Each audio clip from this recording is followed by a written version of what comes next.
This is what I asked ChatGPT about personal finance. But more importantly, I wanted to find out if ChatGPT can replace financial advisors in 2023.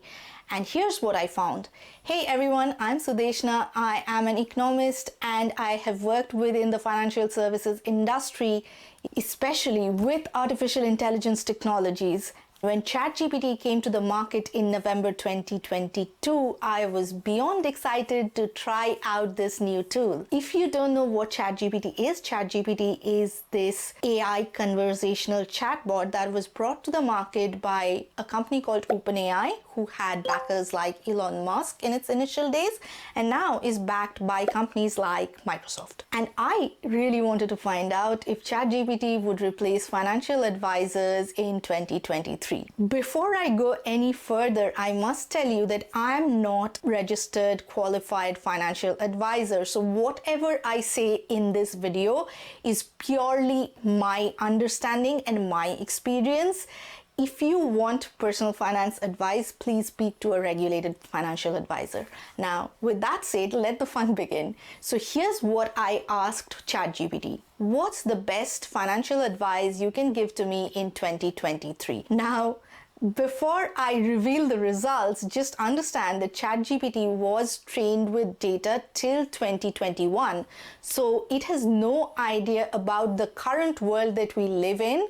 It doesn't know that there are tech layoffs going on. It doesn't know about the current recessionary climate.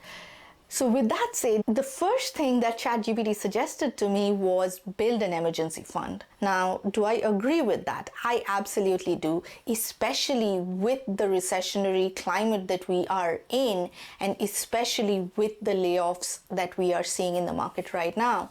What is an emergency fund though? An emergency fund typically would be 3 to 6 months of your living expenses that you put aside in a liquid savings account that you can easily access if things were to go wrong. So for example, if you lost your job, or if you had a car breakdown, or if you had an emergency medical expense, this is the account that you would draw the money from.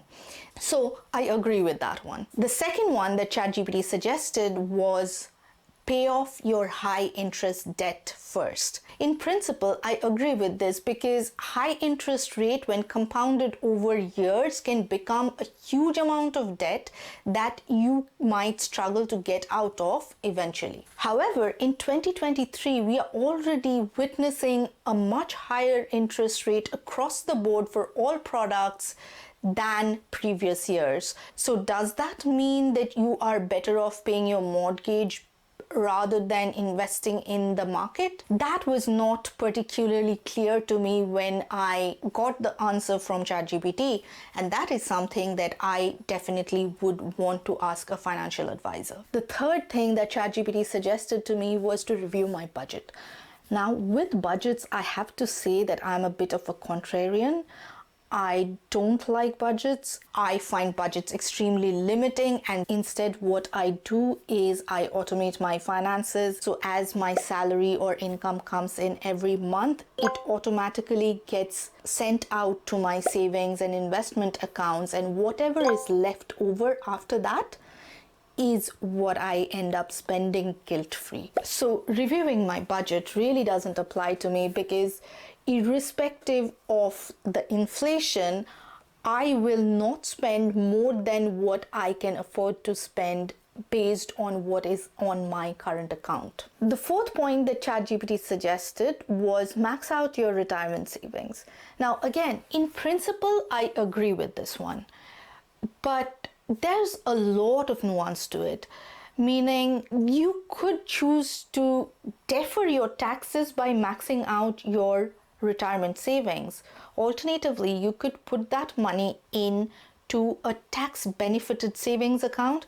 You could also actually spend some of that money today. What if you are planning to buy a house in the next couple of years and you would need access to that cash, and you can't really access that cash if you put it into a retirement savings account? These are really nuances to think about and question what is your money philosophy. I personally also think that you want to be rewarding yourself for all of the good work that you are doing. I'm very big on rewards, and reward is a big part of my financial philosophy.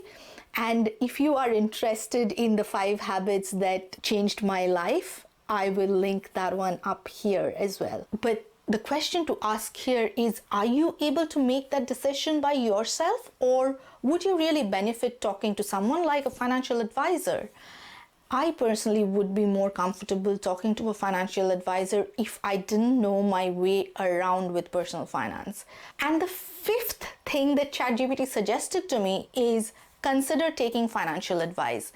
Now, I agree with that, but there are a couple of caveats. Not all financial advisors are made alike.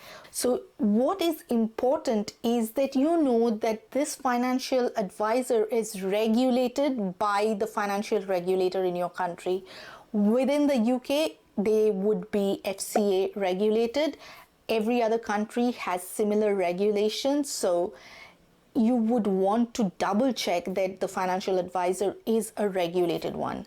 And then the second one to consider is if the financial advisor is charging you commissions or they are working per hour or on a flat fee basis, because the moment commissions are involved, they are more incentivized to work in the interest of their own commission as opposed to giving you the best deal that's out there in the market. And also remember that financial advice can be extremely expensive, especially with commissions, and when you compound over the long run, this sort of advice is not cheap. If you are in the UK, I will link below a few financial resources that are free and generally tend to be good.